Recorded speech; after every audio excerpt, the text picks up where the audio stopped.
একদা এক জনমানবশূন্য জনপদে, যেখানে সূর্যের তাপ প্রখর আর মরুভূমি যেন অনন্তকাল ধরে তার বালির চাদর বিছিয়ে রেখেছে, সেখানে বাস করত এক যুবক যার নাম ছিল ইউসুফ। ইউসুফের মন ছিল দয়াদ্র এবং সে সবসময় মানুষের কল্যাণের কথা ভাবত।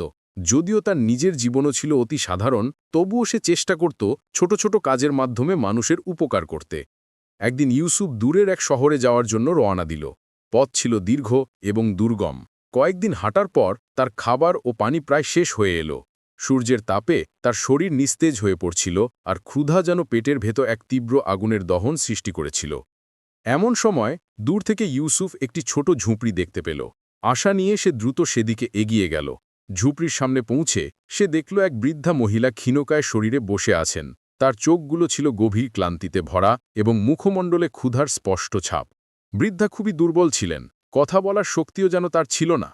ইউসুফের নিজের কাছে যে সামান্য যে রুটি আর কয়েক ফোঁটা পানি অবশিষ্ট ছিল, তা দিয়ে তার নিজেরই হয়তো আরও কিছু পথ চলার কথা ছিল। কিন্তু বৃদ্ধার করুণ অবস্থা দেখে ইউসুফের হৃদয় কেঁপে উঠল। তার মনে পড়ল প্রিয় নবী হজরত মোহাম্মদ এর সেই মহামূল্যবান বাণী, ইসলামের সবচেয়ে ভালো কাজ হচ্ছে ক্ষুধার্তকে খাবার দেওয়া। কোনো দ্বিধা না করে ইউসুফ তার শেষ সম্বলটুকু বৃদ্ধার দিকে এগিয়ে দিল। খালাজান, এই নিন, এটি আপনার জন্য। ইউসুফ নরম সুরে বলল।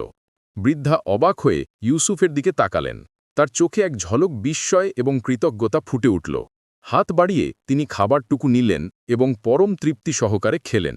খাবার শেষে বৃদ্ধার মুখে যেন এক নতুন জীবনী শক্তি ফিরে এলো। তিনি ইউসুফকে 2 হাত তুলে দোয়া করলেন।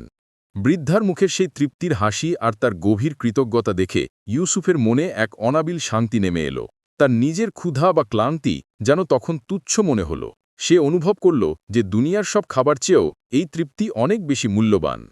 সেই দিন ইউসুফ শুধু একজন ক্ষুধার্তকে খাবারই দেয়নি, বরং সে নিজে ইসলামের এক মহান শিক্ষাকে নিজের জীবনে উপলব্ধি করেছিল। সে বুঝেছিল যে প্রকৃত সুখ কেবল নিজের প্রয়োজন মেটানোতে নয়, বরং অন্যের প্রয়োজন মেটানোর মধ্যেই নিহিত। আর এই কাজই তাকে আল্লাহর নৈকট্য লাভে সাহায্য করবে। ইউসুফ তার যাত্রা আবার শুরু করল, কিন্তু এবার তার মনে ছিল এক ভিন্ন শক্তি আর এক নতুন উদ্দীপনা।